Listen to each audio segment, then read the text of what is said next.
Ever wonder what the climb was like for some of the most influential figures in the music industry? How did they navigate this crazy world of music, and what stories do they have to tell? First moved to Nashville, everyone was like, man, you really need to get a publishing deal, and you can write a big song for somebody. And then once the A&R people know you, they'll sign you and they'll give you a shot and you can go to radio. And if it sticks, boom, you're an artist. And if it doesn't, well, maybe just go back to being a songwriter. So like the second I had my first hit with Up Down, that was like almost the year that they went, oh, actually, that's not the rules. This is Road to the Arena, a series by Triad Music, whose goal is to create cutting-edge music technology designed to eliminate the mystery surrounding money in the music industry. All right, That's CJ, what's CJ stand for? Curtis Justin Jr. So Nice. always gone by CJ, and Solar's my real last name. I know people think Yeah, it it's sounds like like a some DJ made-up name. stupid name, yeah, but yeah. It's a very it's cool my name. actual name. I've had a couple people tell me that I should Are you probably from the change. sun? I think it's I think Solar is Yeah, I Spanish think from that's what I've been what- told. But I've been CJ Solar my whole life, and my dad goes by Curtis. So it's funny. I had Tom Douglas actually told me that I should change it to something that sounds more like a country artist, and I was like, dude, I would just feel like a fraud if I'm like, But I love your all of a name. sudden CJ change. Montgomery. Oh, are you kidding? CJ Yeah. Solar is I a would have great made that name up. I What a don't great know. name. I don't know, 'cause it's not very like, hey, I'm a country artist kind of name. Well, you know? It's like, neither is Brett Eldridge or Brett Young Totally. or Wow. I mean yeah, I don't know. Tim Yeah, McGraw. but for every Why is that? YouTube, I would there's feel an inauthentic Amazon. changing my name. Yeah, you know, no. I think I'm kind of just stuck with CJ at this point. We like CJ. Let's keep it. yeah. I agree. The name doesn't have to be implicit to country music. You know, there's plenty. Yeah. Shabuzi, #1 song in Yeah, number the one. world. Well, I mean, Exactly. Doesn't scream country, right? Shabuzi. No, No. that really doesn't. Not feeling it. All right. So how about this for a question? AI.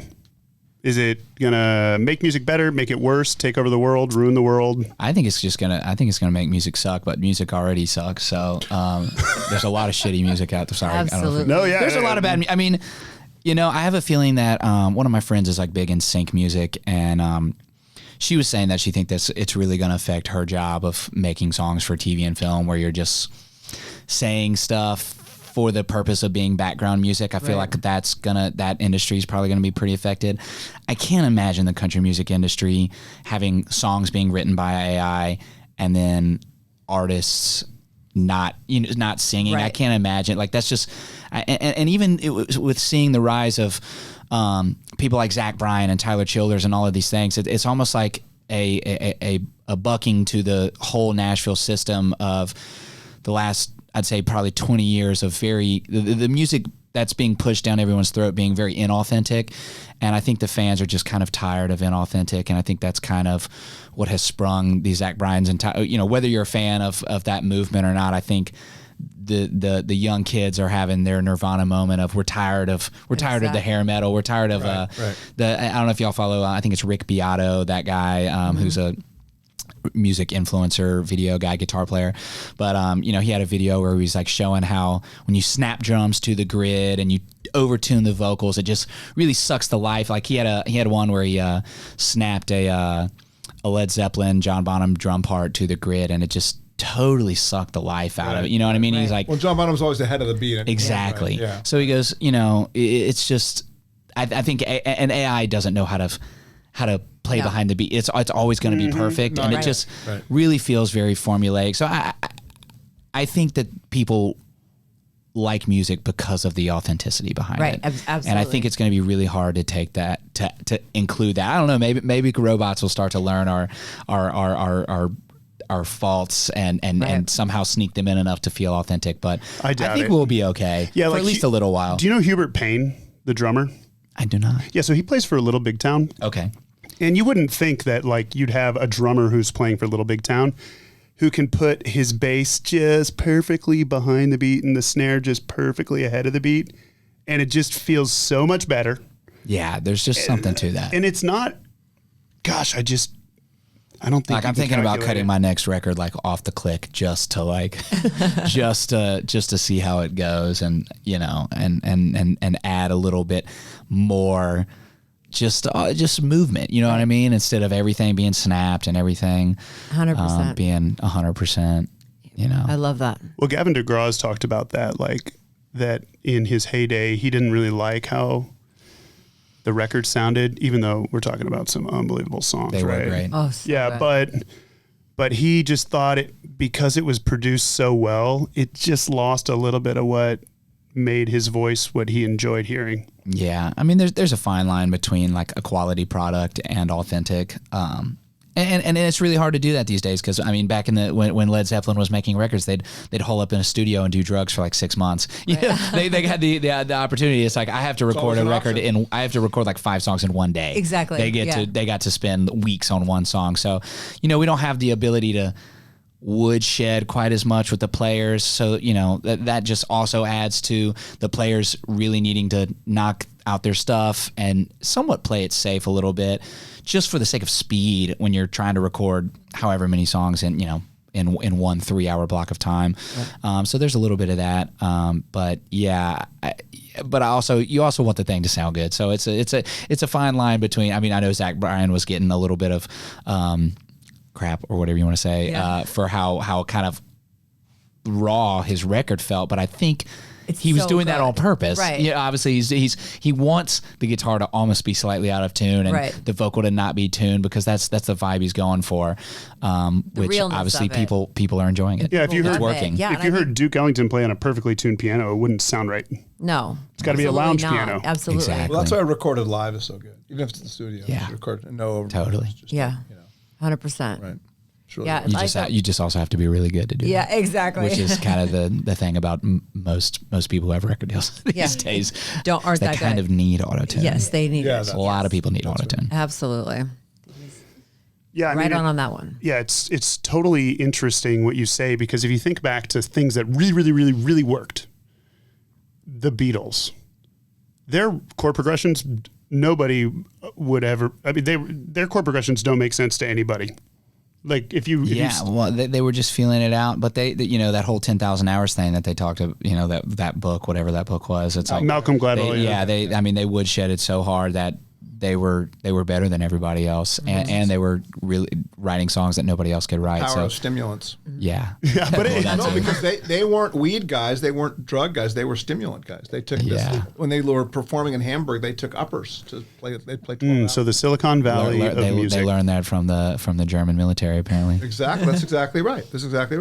But for real though, they bucked convention. Nirvana, same thing. Well, yeah, exactly. And then Zach Bryan, like when you listen to his songs, like. You're like, is there a chorus or what's going on? When you listen to the Nevermind record, like Butch wanted that record to be like more produced than what he had to like convince. I think he literally, whenever Butch was trying to get him to double the vocals on that record, Kurt was like, I don't want to do that. And he was like, John Lennon did it. And he's like, all right, crap. In stereo, double in stereo. Yeah, double in the vocals and the guitar parts and all of these things. He had almost like tricked Kurt into, but that's what made that record feel so huge. So, there are some production practices that I don't know. It's a fine line between. It happens a lot on live albums too. They go re-record the guitar solo. True. Right. Yeah. But I guess what I'm trying to say is like if you take AI, all it really is it's a really, really, really powerful reader of a data set, right? Mm-hmm. And so if you're doing something, if the thing that works more than anything else is going against the data set, which is what we're kind of talking about, like the Beatles, Nirvana, totally, what's happening right now in country music, then maybe there's this spot where AI like, go ahead, everybody, go be the winger, not to throw Winger under the bus. But you know what I mean? Like, go be they were the Cherry Pie Band, right? Yeah. Well, you know who I just saw was Everclear. How were they? It was. How do you think they were? How do you think they were? I don't know. I've never seen them. Worse than you would think. No, no. Oh, really? Even worse. It was a long time ago. But that song, was. They had some bangers. But it was. I mean, they were like the 20. Seattle ran out of bands, and then they went to Portland to find Everclear. Hey, man, Well, anything out of Portland, man. Watch it, anything out of Portland is no bueno. Okay, yeah, the Pixies are no Everclear. Let's not. But I guess what I'm trying to say is like the AI engine will do its thing, and it always will. And all you have to do is go to Red Door at like midnight, and you'll see the AI of what to wear and how to act. And I mean, and it'll do its thing, but like I think we're seeing very, very clearly that doing something different is kind of working. So, which I'm glad. Absolutely. All right, Mike, what's your crazy question? Are we asking crazy questions? okay. Well, let's just do 3 questions and then get into the story, right? Isn't this our whole thing? No. Since your influences are kind of all my favorite bands, how did that happen? Well, my parents, I gotta give my parents credit for having good taste in music, and CCR was like really one of my first favorite. John Fogerty's my kind of my all-time fave. Him and Ronnie Van Zant are like my number 1 and number 2. John Fogerty is an underrated guitar player. Massively. Unbelievable. Yeah, I read one of the books about him when I was a little kid, and I just remember just how he would talk about picturing life in the South, which always blew my mind, and then how he from the South. no, and he and how he would like come up with guitar riffs, and then he would just stash them, and then like at some point he'd have an idea like, oh, that might go cool with that riff. So I don't know, that's just kind of always, I learned a good bit about songwriting from reading that book and hearing a little bit of his process when I was first trying to get into writing songs when I was like 12 or something, and I thought so the first thing for him was just a riff.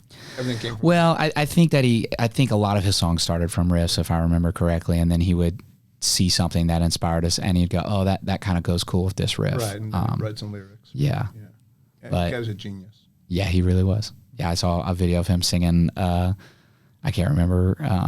Have you ever seen The Rain or something like love today? that He still song. sounds really good. I saw him like 10 years ago. He was I love pretty that amazing. song. Yeah. You just have to go listen to Susie Q at Woodstock. That's all you got to listen to. Oh, it's epic. It's just like, it doesn't Yeah. stop, right? Yeah, so my parents were really cool about loving good music, and then I had a grandma that loved like Willie Nelson and the outlaw country stuff, so that's kind of how I got that. And then I'm wearing a Stone Temple Pilots shirt right now. I had a sister and an uncle that were both about 10, 11 years older than me, and they were pretty big on kind of 90s rock kind of stuff. So that was kind of my older 3 big sibling thing is really influences. helpful, right? Yeah. Right, So they were right. they liked good stuff, and I was kind of always more into the stuff that they were listening to than the stuff my friends were listening to at that time, which was was like, I don't know, like kind of butt rock, or which I've grown to like butt rock, you know what I mean, like Creed and stuff. But that was just the stuff that my friends were listening to. How did I And never was- hear that? I've You've never heard the word you've butt never- rock. You've never heard Does it butt mean rock? that your pants are hanging down, or what does it mean? No, I think it just, I don't know where That'd it be comes rap. from. No. Butt rock isn't like. I mean, no. rockers aren't wearing their pants down. Dude, so what- everybody don't know loves what to butt rock talk comes from. crap about Creed and Nickelback. All and those all that. bands are having their day in the They sun were right now. killing. And to be fair, that stuff's grown on me, and it was cool, especially when you listen to whatever rock music mostly is today. Right. But Exactly, But 100%. just when that stuff was popular when I was a kid, I was still like, nah, man, Skynyrd's cool. You were Skynyrd's right. way cooler. You were right. Skinner is cool. So- Where do you think country music is going now? Do you think it's like, because it's kind of going in a really big pop direction for a while, and now you got Lainey Wilson coming in. Yeah, And, I think it's just it's kind of cool because everyone's open to a million different sounds. Right. Like, I mean, I guess when you had that, like when I really got into country music in the early 2000s, like I thought like it was a really cool time. Right. But then then you had like what were they calling it? Bro country, Right. And then I followed the follow up to that. To me, I called it boyfriend country, and then I now can you see kind that. of have butt rock country. yeah, I can see this. That's my But boyfriend with on the butt rock bottom. country, I mean, and Hardy kind of leading the front on the rock Exactly. thing. But Right. and everybody's leaning a little rock. But then you have a Laney. Right. Then you have, Old Dominion's doing that. You have all these people doing slightly different things. Right. And they're all kind of working. I do think that the songs that are leaning into the very much brown nosing female, sorry, Right. but like the Yeah. very much I love you, and like just like those songs are kind of like not doing as hot, and the Right. more like sad boy Nate Smith, Bailey Zimmerman, Warren Zevers kind of thing, like heartbreak songs, Right. but like a little bit more masculine than they were Right. 7 years ago. And I mean, I like that more. I've always done more of a kind of rock leaning thing. I mean, again, not butt rock, but a kind of a Yeah. more rock leaning Okay, thing. now, so butt rock is Creed and Nickelback? Is that what Yeah, butt they're rock like is? the kings of butt rock. So define butt rock. Yeah, that's what I was trying I to feel like it's just like Guy with a voice like It's not sappy. it's Just like throwaway soft lyrics, it's soft yeah. metal. It's like soft so metal. Soft, kind of more. Yeah, Not sappy. I mean, if you know Creed and Nickelback, Yeah, that is Nickelback. it. That's it in a nutshell. What's Nickelback had my favorite song. And for those the and they longest have time. grown on Really? me. Yeah. Photograph? No, Please, no. No, it wasn't Photograph. It was what's the song? I knew she's gonna let me down this one because I sprung it on her. But they have that song like I can tell you the video. The guy like goes off to a fire. Far away. cringe. Far away. Far away. Oh, yeah, that was Far a big away. one. Man, Yeah. oh my I was like, God. far But away. let's be real. Let's be real, guys. I saw him do the little crossroads with Hardy the other day. It was cool. I mean, it's cool. But I just, going back to your question, I do think that we're at a point where anything can be country. Right. I mean, Shabuzi's country. You know what I mean? It's that's just pop like, music. you 10 years ago, that's pop it's music. Really just it's just popular music at this point. People are trying to turn. You put a slightly country lyric on a song. Yeah, so tell me, so I'm not a country music guy. So how do you make a song into a country music song? I think you just have to have one thread leaning into country, whether it's saying whiskey, whether it's, you know what I mean? Oh my God, singing a song we about always your joke about mom, that. whether it's a pedal steel or a lap Sure. steel, Yeah, that part, something. yeah, right. But if there's one fiber that can be traced to something that has ever been considered country music, I think you can consider it country music now. That's Well, look And at then you Beyonce have somebody- song like Right, this ain't, right. Yeah, this ain't that- Texas. This ain't Exactly. You literally that's you right. say Texas in a Yeah, song, and and there you now go. it's a This is country a song. hoedown. Now it's a country Yeah, song. exactly. that's fair So enough. Yeah. Right, So right. do you know Jesse Rice? a little bit. Yeah, it's so funny. My drummer produces some of his stuff. Okay, yeah. So he wrote Cruise Yeah, with Florida Georgia Line, good on it. and sometimes he says, "I feel like I started bro country." He kind of did. He's like, but I also feel like I just wrote a banger. Like I didn't intend to start a whole thing. Joey, I feel like Joey Moy really turned that song, like production wise.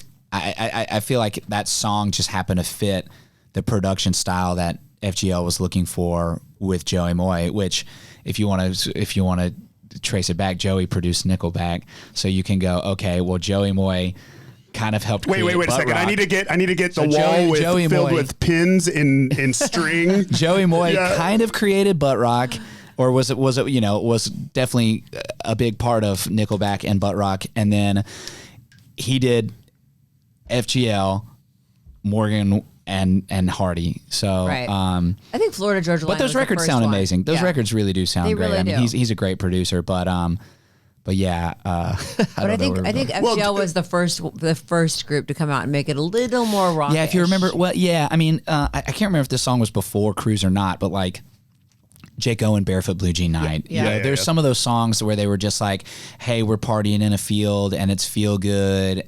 You know what I mean? It was Right. just, I can't even remember exactly what was before that. Maybe like stuff like Thompson Square, You Gonna Kiss Me or Not? Some of those kinds of things I think were a little bit before that maybe. And then when that stuff, I just feel like whenever the kids are not getting stuff that you can like listen to out of your truck window when you're sitting at a campfire, right. that's the stuff that's always then like I remember all of I would think I was in college when Cruise came out, and all of the kids that I went to high school with that were in college were like, bro, have you heard this freaking Cruise song? Like, this song's sick. Same like, thing with FGL's Bar Song. We're That's what I'm cracking getting now. Yeah, there's a Dude, lot. have you heard Bar Song? But you know, who has- it's like just trying to hit on that like Hank Jr. vibe, like Yeah, stuff that totally. you can that like dudes can like and chicks can like. 100%. But you know, I feel like it ends up kind of just like with the boyfriend phase. It kind of goes away from stuff that dudes can like, Yeah. and it's like only pleasing the female crowd, and then like eventually a Luke comes around, and then dudes and chicks can like these songs. Right. So I think that's where Morgan Wallen's really hitting the nail on the head. Is Yeah. like dudes think he's cool and chicks thinks he's cool. Right. But also, like, the one thing that just sucks. Plus, he's edgy, and I like him. I like the fact that he doesn't. I feel like I always think he's kind of like the Johnny Cash of this generation, right? Like he literally gets in trouble all the time. They try to boycott his songs on the radio. They try to cancel that's why people him. love him. That's And the what I'm music's saying. great, too. Absolutely, and his music's great for sure. songs but are- I love him because I love the fact that he's like, "This is me. I'm gonna do it." So Yeah. I love that about him. Okay, let's talk about you. I want to talk about CJ. No, one thing before we talk about Oh, CJ. jeez. We got it. Wendy, like, can we just talk about real quick how all the things he described are also before we had video on your phone? Totally. Because people, look, I was the same guy who was loving Limp Bizkit that was also shitting on Fred Durst 5 years later. And, you know, Also about rock. Let's be real. Let's be real. Like Nickelback, Creed, Limp Bizkit, all these people, Florida Georgia Line, all this stuff, bro country. People loved it, and those people made a lot of money in any. It's fun, popular music, but that's why it's easy to make fun of. You know what I Yes, mean? 'Cause sure. it's Totally, fun. 100%, Even Limp 100%. Bizkit, like as angry as it was still fun. Like Yeah. my uncle loved Limp Bizkit, Yeah. and like I remember hanging out. Limp Bizkit. No, if like It was really fun. Yeah, no, No, you're the right. truth is, if incredible people have been made fun of. Billy Joel got made fun of. Michael McDonald is a meme. Exactly. CJ, if Nickelback was like, bro, we need somebody for the next run of our tour, I would be there in a heartbeat. Yeah, you know what I'm saying? sure. I would be there in a heartbeat. sure. I mean, unfortunately, Ronnie Van Zant's dead, so not going to be getting the call. A lot of the music I liked, most of those people are not touring anymore. But Right. I mean, Nickelback's cool. I mean, it is what it is. Yeah, I love them. Okay, let's talk about you. There we go. Okay. What are we doing? What's up? What's What are we going on? doing? Yes. Writing. So the quick backstory, I guess. I from Louisiana, Baton Rouge. Went to Belmont right out of high school. There you go. Was a songwriting major. My last semester, I got an internship at a company called Seagale Music that Brad Paisley owns. They signed me about a month into that internship, which was crazy. Wow. Played them some songs like a week or two into the internship. Mike Owens, the VP at the time, was like, "Hey, we listen to all the interns' music. If you got a CD," and I was like, "I'll bring one tomorrow." And like the next week, they were like, "Hey, you want a deal?" I was like, "Oh crap!" So Wow. yeah, that was really crazy. Yeah, it was wild. So I got in over there and just, graduated and just immediately started plugging away and just writing 5 days a week. And they came to me a little while later and were like, "Hey, like everyone really likes your voice and your tunes have like a thing. Like we should put out some projects on you." So I ended up putting out 3 EPs through them, and I was over there 7.5 years. I probably had about a dozen major label cuts, and I had 2 number ones. My first single was a Jared Neiman song that went to about 30. And then I had Morgan Wallen's first number one called Up Down. And then my buddy Jameson Rodgers put out a song that I co-wrote also with Hardy and another buddy, Jake Mitchell, called Some Girls. That was number one in 2020. And then I went to another company called Edge Hill Music that I've been at for about 3 years now. And yeah, just writing full time, releasing my own music, still trying to figure out my own artist path. That's been, being told that I'm too Southern rock has been a thing for quite a long time. So, Really? Oh yeah. Stay with it, man. Yeah, stay with it for sure. But everybody I mean, gets I'm told like, they're too something. exactly. So I'm just doing my thing and, just having a good time doing it and trying to figure it all out and kind of following my own path and seeing what happens. That's great. So how do you? What's your write? How do you write?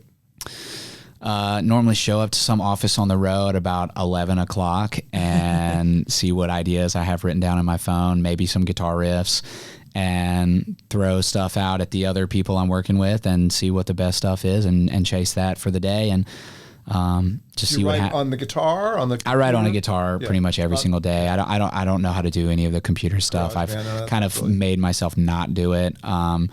Just because, my like best friend in town since I moved here has been a guy named Nick Gibbons. He's been playing drums with me since my first week at Belmont, and he's an unbelievable engineer. So I've fortunately been able to lean on him the entire time I've been here, and he engineers most of my stuff. He's doing he did the last Marty Stewart or 2 record, and he's got this guy Brian Martin that he's been producing who just had like a top 3 at radio. It's not going number 1 probably because of both of Morgan Wallen songs that are sitting at number 1 and 2 right now. But so he's having a lot of success, but I've kind of I fortunately, but I was thinking as I've had him to lean on that I was like, I don't have time as I'm trying to be an artist and a songwriter to also learn how to do all this stuff on the computer, because it's really like its own full-time job. Exactly. And I was like, I don't want to learn how to do that. So kind of purposely didn't do that. But yeah. So on the guitar, everything's on the guitar. Everything's on the guitar for me. I mean, I did write my first song on the piano about a week ago, but I only know how to play Motley Crue's Home Sweet Home. So it's based on those chords? It's based on those chords. I had to pull the guitar out to add a couple chords. So yeah, sorry. But yeah, so that's the only song I know how to play on piano, but I really like the song, so I don't know, I might make it on the next record. We'll see. That's cool. Somebody may listen to it and be like, this sounds like Motley Crue. Do you write music first or lyrics first? I usually like to have a title first. Sometimes I have music, but I won't really write it until I have a title that I think is fitting. And if I have a title that I really like, I'll start, trying to just play and sing stuff and see how I think it should sound. And once I get a vibe that I think feels good, kind of just start chasing that. And sometimes you write a verse first, sometimes you write a chorus first. But I like to, have the target on the wall before I start throwing darts. with the rest of the lyrics, with usually having a title. A couple times you're just like, I've just written something, started from the top and just see where it goes. But a lot of times, you know, unless you're like on a substance or something and just writing weird words, that doesn't usually work. Yeah, that out was too well. Stephen King's process. He just would see where it goes. Start. But also, Yeah. like, he was on all of the substances. Yeah, see, there's something about being on substances and just seeing where stuff goes, but that's just not really part of my process. Yeah, backwards It's design pretty is much like being a sober probably person. the best way to do anything ever. Like, here's a goal. Yeah, Now design exactly. backwards from that, right? Yeah, and country songwriting, I mean, you really got to write towards a hook 99% of the time. It's not really like Led Zeppelin and some of these things where you can just, you know, write a crazy story about Mordor or something. You're just, we got to go, okay, we're writing a love song. Well, what's going to, you know, because a lot of times you can have some great lyrics and then you go, damn, what should this hook be? And and then you have a really cool feeling song with no hook. A lot of them start the other way, you know, like the riff for Jumpin' Jack Flash. Yeah, I mean, a riff can Right, definitely start a song. I just think that a lot of times I'll have cool riffs and go, I don't know if I have the right idea, and I'll have to sit on it, which kind of is what we were talking about John Fogerty doing. Right. So I feel like a lot of times I won't officially start writing a song until I have that title to start aiming for. Fill it in, right? Yeah. So if you're walking down the street and you think of a lyric or a riff or something, what do you do? Do you like just... I'll either just voice memo it or notes it. I mean, I'm just kind of just using iPhone stuff here. Nothing too crazy. I'll just like sing a guitar part into, like, I have a lot of ideas while I'm driving, especially if I'm driving by myself. So I'll just break out voice memo. And then I learned the hard way that the road noise is really loud. So I have to do it louder than what I'm comfortable with, but just sing something awkwardly into my voice memos. And that usually works pretty good for me. Or if I'm chilling at my house and I have a guitar on me, I'll just record it. And sometimes if I get home and I did something in the car, I'll figure out how to play it on guitar and then record it to have for later. So you go into a writing room and you have like 1,000 voice memos. Do you like I usually only have a couple of those. And to be fair, when I have like riffs and stuff like that, those usually don't sit around very long. But I do have like 1,000 song titles that I've been collecting. And those I'll just scroll through because you just never know what's going to hit you. Like every now and then I'll be scrolling through and see a 5-year-old song title and somebody will be talking about getting their heart broken or their grandparents or, something like that. And I'll just be scrolling and go, oh, you're talking about that? This song title fits that, and you were just playing a chord that kind of feels that way. You know what I mean? Right. So it's just like you never know when something's going to strike you. So I just kind of write everything down. So I was writing with a guy today, and we happened to write on Monday, I think, and this guy's lived somewhat of a crazy life, and he was like, "Yeah, man, my life's been pretty colorful." And I said, "Sounds mostly like it's been mostly black and blue." Right. And he was like, is that? And I was like, maybe that's a song title. My life's been pretty cool. So we ended up writing that today. Oh, that's cool. And I thought it was kind of but I mean, but it's just you just got to grab these things. But fortunately, we had the idea together, and then we happened to be in another room today. But you just never know. You never know. Yeah, that's cool. So I love that. Pull them out of thin air. That's awesome. So I guess I have a question. You have an artist aspiration. Yes. You have a songwriting career and continued aspirations. Yeah. How do you balance, what? I don't know. That's been the hard part for me. I tour a decent little bit too. So, just trying to balance all of those things. It's interesting. In the digital age, it's very much like socials have become like the most important part of being an artist, and that's never been my forte. So that's always been a struggle for me, is just posting enough, having the right amount of content, trying to make it like engaging for like 15-year-olds when I'm 30. But, I don't know. I'm trying to figure it out. I feel like I've gotten a little bit better at it, but just trying to grow those socials to a point where you have fans and building that. Cause obviously you can have 0 fans, but be a songwriter and just, be connected through the industry. So it's just a totally different thing. And when I first moved to Nashville, everyone was like, man, you really need to get a publishing deal, and then you can write a big song for somebody. And then once the A&R people know you, they'll sign you and they'll give you a shot, and you can go to radio. And if it sticks, boom, you're an artist. And if it doesn't, well, maybe just go back to being a songwriter. So like the second I had my first hit with Up Down, that was like almost the year that they went, oh, actually, that's not the rules anymore. Yeah. They were like, the rules are now blow up on YouTube or Facebook or something. Right. And then, became Instagram, and then now TikTok. Mm-hmm. So, Yeah, so just chasing every time I feel like I get somewhere, I'm chasing a new goal of a new social media or some crap. I mean, the That's thing about true. the social thing that's so interesting is that on the one hand, at least for me, my instinct's kind of to recoil from it. Like, this is, what's wrong with the world? But then, like, I have an 18-year-old son and a 16-year-old son, and just to watch them, like an anthropologist, for a couple of hours, this is their whole world. Right? Yeah, I mean, That's the problem. Which is, I think, but it is the truth. That's what It is the they're truth, just but it's kind people, of right. They're yeah, I mean, you're always people, trying to reach the young people with Yeah, music. that's what I Popular mean. music is liked by young people, and I don't know. I mean, that's just never. I've just really never. Even when, as a young person, I never really identified with young people. I've always liked old stuff. So that's probably one of my problems with music is just like and content is that I don't consume that content personally either. Right. So I'm not. Right. I'm not. You're not videoing Watching what everything you do? the only Yeah. time I ever do the only time I ever get on TikTok is to like, well, what did this guy do? Because I'm trying to figure out how I'm supposed to do this. Sure. So I'm not just sitting on there scrolling for hours a day. I feel like I try to have a life outside of scrolling. Well, it's good. It's good. But I get that's what a lot of people do. Well, Right. my thing is that when I say to myself, that's what a lot of people do, I'm like, eh. But then if I think about one person, right? Like, you'd love to talk to a kid, right? Just one-on-one. Yeah. Over Dr. Pepper, right? Yeah. That'd be fun. But this sounds. Yeah. Where are we going with this, Mike? No, Yeah, no. I'm So- kinda- so- so Yeah, I mean, what I'm maybe saying not. is that- When you look like me, you're not supposed to I'm hang not around trying to get you children. arrested. Now, what I mean is that. Right, I was like, well, Mike, is I that- I don't really hang out is with in kids. thinking about- Kind of stiff arm them if what they I mean come is, up to me. In thinking about doing social, that's what it's like, hilarious. right? You're just doing what they want you to do. They Yeah, want- they exactly. want I you mean, in that yeah, I world. mean, That's all. I mean, and to be fair, it's like does a person who creates a product love marketing? Probably not. You know what I mean? They either got to hire a marketing company or Right. figure out a way, and that's kind of where I'm at. Where I'm like, I just have to figure out a way to do this, and be yourself. so I I have think to right. study what other people are doing for marketing Yeah. and somehow try to make it applicable to my own music.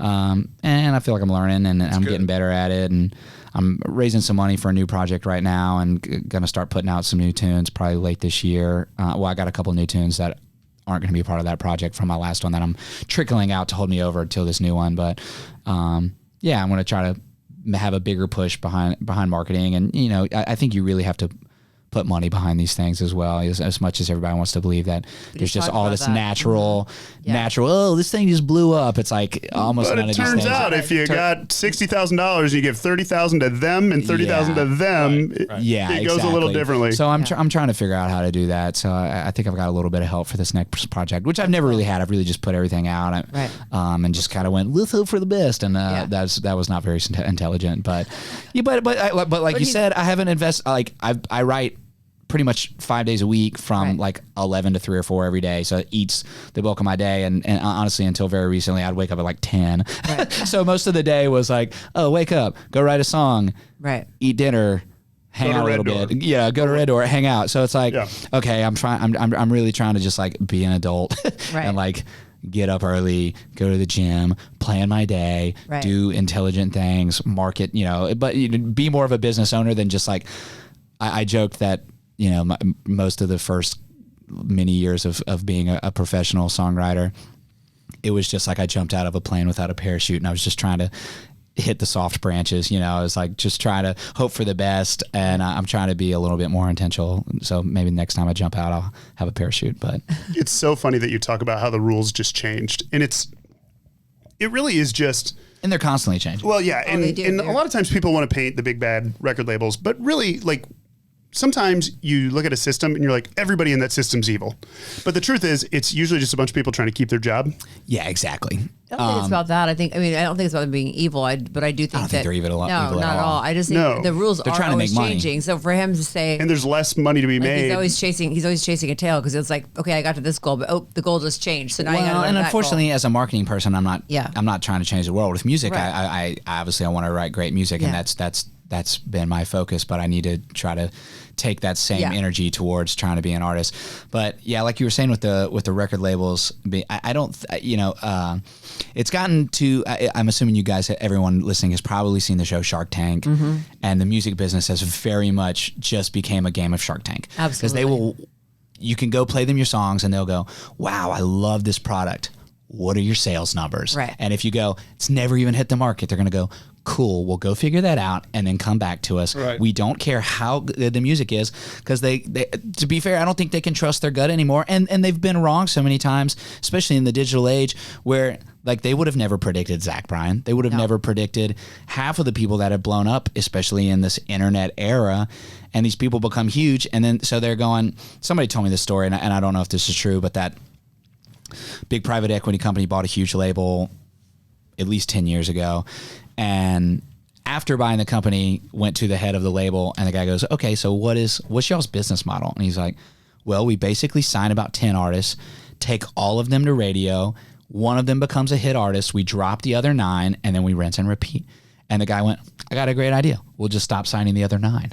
And that is the modern music business in a nutshell. Is true. but what they're doing is they're going, well, yeah, they're taking data, and they're over, back then they could sign all 10 of those artists for nothing and then have to spend all the money on marketing, where now they're making you do the marketing yourself, and then they're having to pay you on the front end after you've already done essentially their job themselves. So like private equity companies, they're buying profitable businesses after they're already profitable, and then just trying to help grow them to become more profitable. Right. So they don't want to get in on the early side, which, to be fair, booking agents and publishers are also getting to that point where they don't want you unless you're already making money. So you have to be coming in.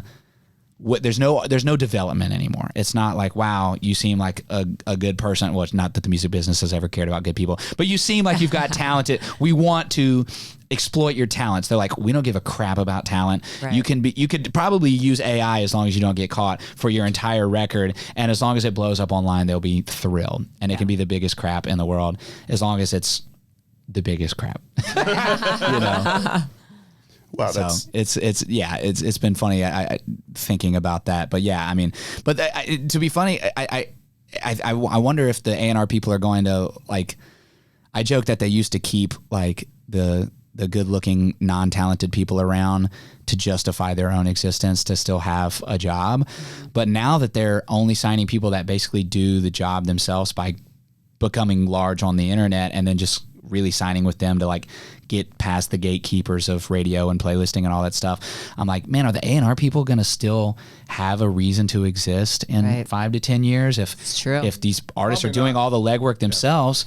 Right. Well, why but also have an A&R staff Exactly. if they're building it to a point where they It's 100%. have a team? Because a lot of times by the time you get to that point, you've got a manager, you've got a producer. Right. You either have songwriters that writing you great songs, or you're writing great songs.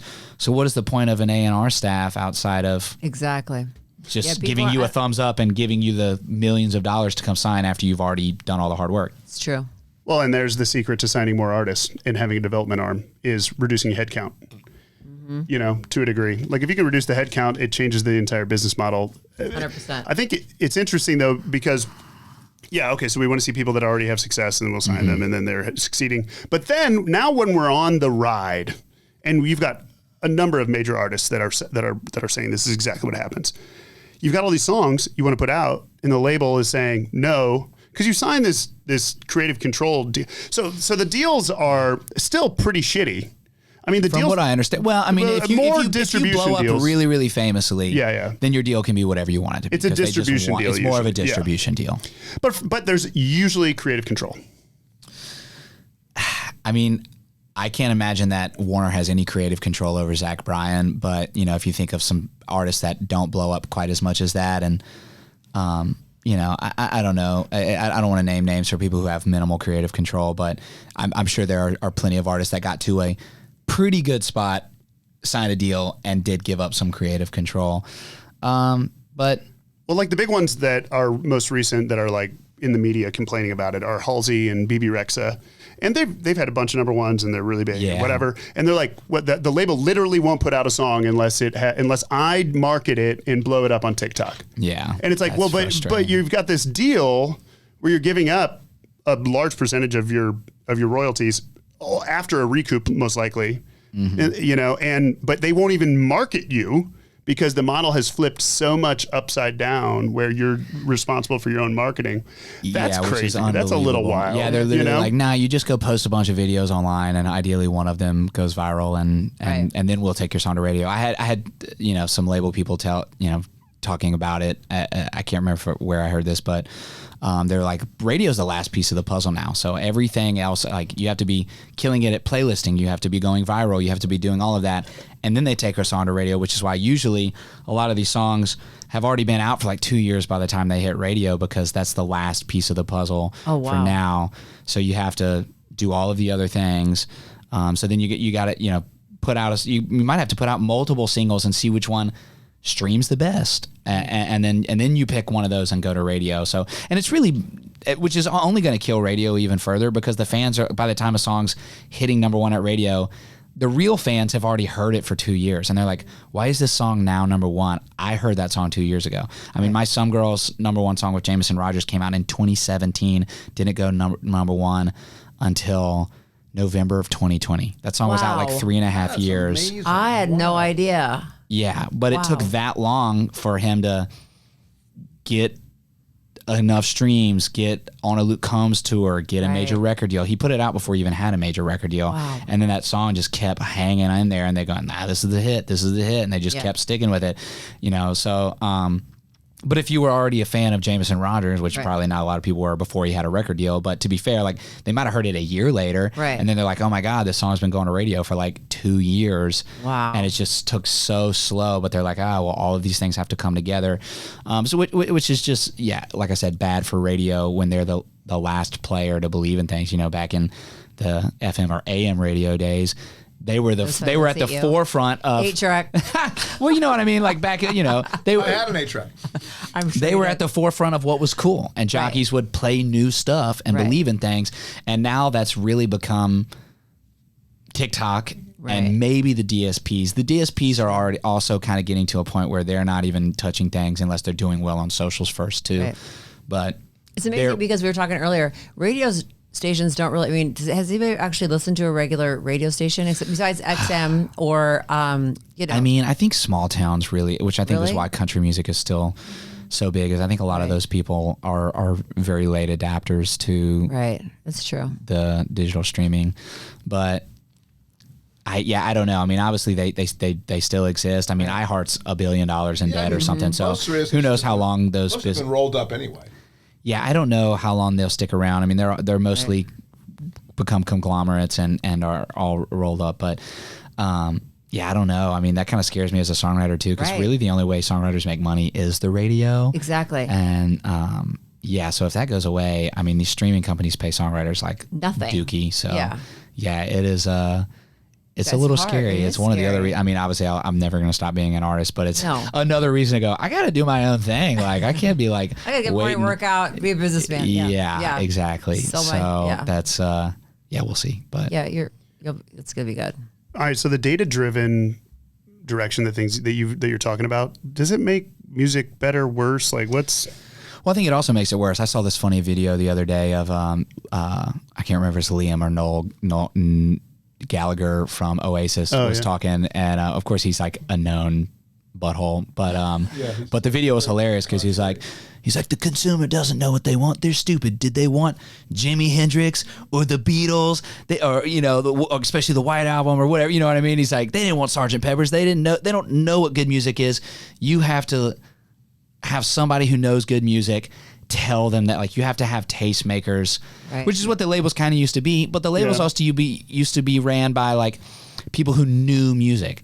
Now it's data farmers and the people who like used to get coffee for those people. Like their whole job is like, my experience is that I worked for the guy who used to like, I don't know, like Tony Brown, who like played with Elvis.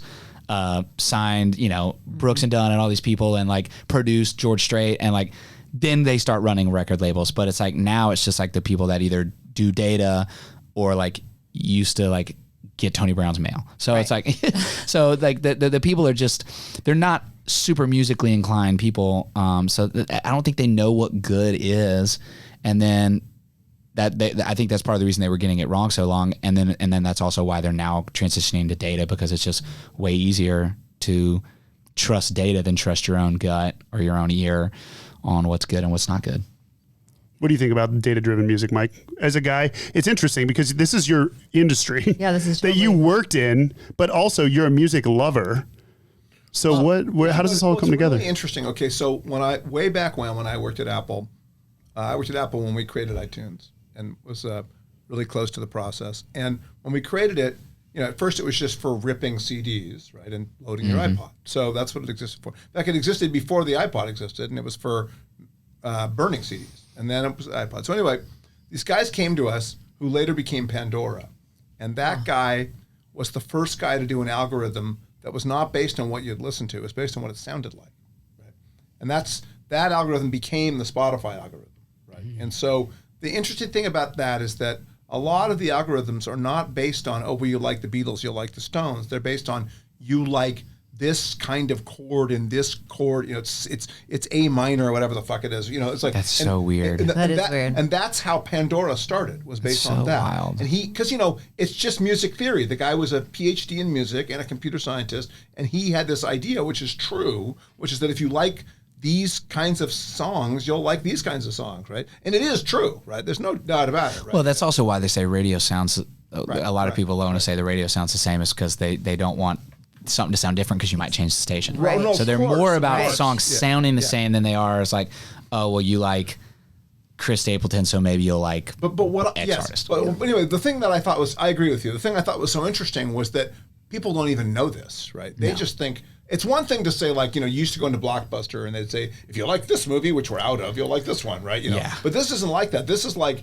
if you like things that sound like this, you may even not even know what it is you like. You just happen to like. Yeah, it's within this BPM range. Yeah, it's in this chord type of chord progression. It's just music based on Pachelbel's canon. Because music is easy to categorize. Right? Yeah. There's only so many notes and so many, right? So anyway, so it's a math problem. Yeah. But my only point is that that's been going on for a long time, right? It's sort of interesting to see how people's tastes are shaped. Now, you're talking about tastemakers. DJs really were tastemakers in the early days. They were, true. And they were students and fans, which and concert promoters were too. People would stick to the Crocodile Cafe in Seattle. That lady made all those bands, right? Because she knew what she liked. Yes. Right? Well, you were in Seattle through the invention of grunge music. Absolutely. Was that? So was I, by the way. Oh, you were in Seattle at that point? We didn't know each Oh, other. yeah. We didn't know each other then, though. Well, yeah, we were in Reno shortly before that. I was like in my, my little stroller. Yeah, my parents were strolling me, but you were like in college. Pretty or sure something. you weren't in 1990. You weren't in a stroller, but Just anyway. kidding. So we actually still found cool. out. It's funny. We found out that Wendy's daughter and I were both born in the same hospital in Reno. Wendy's daughter? No, Mia. Your daughter. Yeah, oh, in Reno, yeah. Yeah, she hasn't spoken. She's in the room. She hasn't spoken. Very good. Daughters. About hospital and Reno. Yeah. So you guys were in Seattle, didn't know each other. You were born in the same hospital I was born in, which in a random place of Reno, Nevada. But a lot, like a lot. Just to watch him die. were you vacationing in Tahoe and then water broke? One thing after another. Yeah. Yeah, but Mike, So, anyway, so the thing about like when Nirvana and Pearl Jam and all those guys is that before those guys made it big, there were these bands like Mudhoney and stuff, who were like, and who's the other one? Not Soundgarden. The one, there's another really grungy band from the late '80s. And these guys it was awful. Like, you'd be listening to like late '80s music on the radio, like, more And nobody college showered. sounding music, like REM or like No the one- Church, Church or somebody, really hit music. And this stuff coming, you're like, this is just terrible. It was like, terrible, it's and a hairbrush none of them. guitar, And basically, nobody showered. None of them showered. It was so weird. Hey, Kurt Cobain, he's from Aberdeen. You ever been to Yeah, Aberdeen? Aberdeen is That's disgusting. Kill yourself. Okay. Yeah, He lived under an underpass. Right. So anyway, It's horrible. It's weird how this stuff all happens where that it has to be weird to break out, right? Yeah, I mean, you could say the same thing with Zach Bryan about Tyler Childers and a lot of those guys that never really quite broke. And I think Tyler's better than the muddy stuff that we're talking about here. But usually these things start to bubble up. I mean, you can say the same thing about rock and roll and Elvis. All the black artists that they try to say Elvis stole from. But so grunge is the same story. That's what I'm trying to say. It started in this place where it was like, wow, this is. But it certainly wasn't data. Was it data driven, or was like there an underground like group of DJs? No, it was completely rebellion from corporate rock and hair rock and all that stuff. It's all exactly. It was I think it was people tired of inauthentic, and they wanted something authentic. Right. That's I think that's just this wave we ride of go. And look, a lot of these people who are that iconoclastic, it's because they're really unhappy. I mean, like, Kurt Cobain was a really unhappy person. He had horrible stomach problems. He was addicted to lots of different drugs because of the stomach problems. He grew up in a terrible environment, right? You know, basically the worst white trash you've ever seen. I mean, a terrible upbringing is great for art, unfortunately. That's exactly right. That's exactly, no, you're exactly right. Pauly Shore's mom ran the Comedy Store, right? And she used to tell him that she needed his life to be harder so he could be funny. That's true. hilarious. That is really true. But anyway, so it's true. Nothing though. like That's some childhood sick. trauma. Yeah. That's sick. I mean, but yeah, to give you a personality. It works. I mean, the thing now is there's so Wait, now they there's have good so much- personalities, and I didn't give them any drama. Oh no. My girls are funny, but they weren't traumatized. Think deep on it. Try to think of some trauma. Maybe just your to help. dad. Maybe it's your dad. I'm just kidding.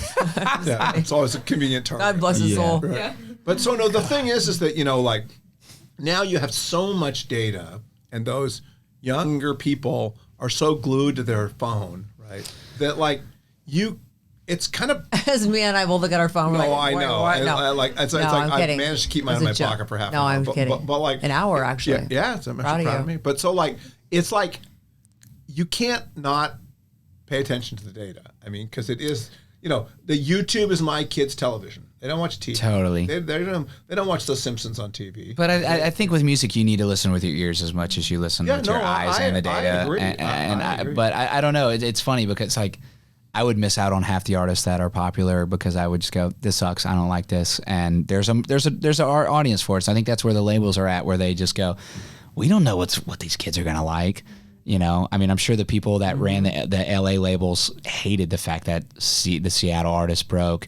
Yeah. They're like, this is crap. You know, they probably thought the same thing. And then they're like, okay, let's buy out this record deal. Sub Pop was this little messy record label. You know, well, yeah, the first record was Soundgarden on one side and Nirvana on the other, and they couldn't afford the record deal they signed them to, and they just prayed that something worked. Exactly right. It's an amazing story. It's an unbelievable story. But I mean, now I think it's just kind of like, you know, the only thing that's probably good is that streaming, at least in some ways, particularly on Spotify, where the algorithm will just migrate away from what you already told it to play and just start moseying onto what it wants to play, right? It's actually good because at least it gives you, because, you know, when you're driving around the radio and there was nothing else to do but listen to the radio, maybe you heard a song you didn't know you were going to hear, right? You know, you're like, you're like, oh, I didn't know that, right? That's kind of cool, right? You know, I remember I went to college and my roommate was into Parliament and Funkadelic in 1976. Smart roommate. And it's from St. Louis. And I was like, what is this? Like, this is unbelievable. That's cool. Right? You know, but so like being exposed to this stuff haphazardly is almost the best way, right? Yeah. I mean, I still think that word of mouth friends, like I trust that more than my Spotify algorithm. When my friend goes, dude, you got to check this band out. I'm like, I'm usually, the exact same way. that's it's usually her. Like that goes a lot further because my Spotify algorithm is terrible. Yeah, mine too. I don't know if like everything it tells me to listen to, I'm like, ugh, I'm stop. the same. I don't know. I don't like it, so I don't know if they're I don't or like it'll be shuffling something, but it only plays like songs that I already listened to. I'm like, give me like another song from this artist. Like, exactly. I don't need to hear. You know, it shows me the same things I've already listened to. Yeah. Yeah. It's insulting. Yeah. And Madison always introduced me to new stuff. Yeah. I need different Huey Lewis songs. I'm tired of the same five of this. I love Huey Lewis. Just kidding. But you know what I mean? It's like I was listening to that. Yeah. It's like, give me another one. Like, stop showing me the same songs I already listened to. Oh my gosh. Well, I just remember there's a famous video on the internet of John Mayer talking to students at Berkeley. And he's like, hey, do you guys think you're smarter than the market, or is the market smarter than you? You know, the people, the fans, the listeners. And everybody's like, we're smarter than the market. And he goes, okay, well, you write 100 songs. You put out a song that you think's the best of those 100 and nobody cares, then who's smart? Yeah, exactly. And so I think the truth's probably in the middle. Like, I think whoever Gallagher, the Oasis person, is right. Like, there probably is some element of, we got to get a movie greenlit that's artistic and that's really good. It's not just a sequel of another stinking Marvel movie, which you just bought tickets to Deadpool. But anyway, but yeah. Those tend to be slightly above the rest of the Marvel movies. Yes, those are better. They're so edgy. That's right. But yeah, you get what I'm saying? Like, so I understand. So to zoom out, I think we've lost money in the industry because of streaming. So we just lost money. Mm-hmm. So now the margins are smaller. Yeah. There's more at stake. A lot of people are trying not to lose their job. And so the safest thing to do is to just put money into something that's exactly like something else instead of taking a chance. So we do probably need in music somebody who's like, no, that's awesome. We need to greenlight this. Yeah, I don't know if we even have tastemakers like that anymore. You know what I mean? Like who is showing you? I mean, Howard Stern doesn't have new artists on anymore. It's like none of the old guard of. I mean, maybe Bobby Bones is kind of one of the few people in the genre that can like can go, hey, I'm putting my thumbprint on this. You should like it. Yeah. Like there's like two people that do that. KCRW I can stream, and they almost always do eclectic, interesting stuff. You know, so maybe there's good stuff in there sometimes, but those are rare. There's one of those in Seattle too. Yeah, those are rare. So I don't know. But on the other side, I think John's right. Like the market, we're not. You're one person. You can't predict what you have to experiment. You're not like a genius. Like no one of us knows everything that's going to happen. So you do have to kind of put some stuff out and see how people react to it. Yeah. 100%. And so maybe both are sort of true, right?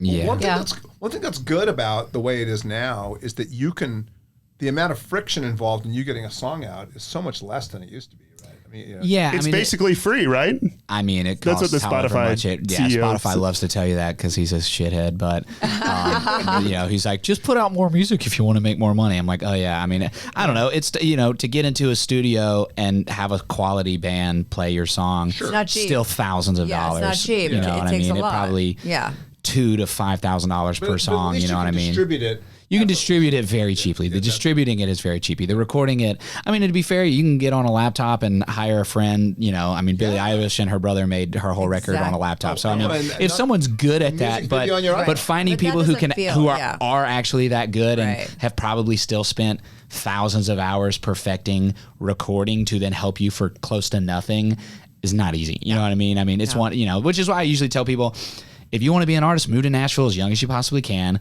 because it takes a while to build these connections and to build all of the things. And you're not going to meet these people if you just, if you happen to come to town with money, maybe you can buy a little bit of a fast pass. But yeah, I mean, building these connections and maybe you do meet somebody who's an amazingly talented band or producer or whatever and can help you bring your art to life, but you can't usually bring your art to life entirely by yourself. No, not at all. So then you got to pay people. Money. Yeah, I mean, even just to have somebody mix your song, I mean, it can be hundreds of dollars, and then if you're paying players, I mean, it can easily be thousands of dollars. There's like a total of 4 or 5 people in history that could bring a song to life alone.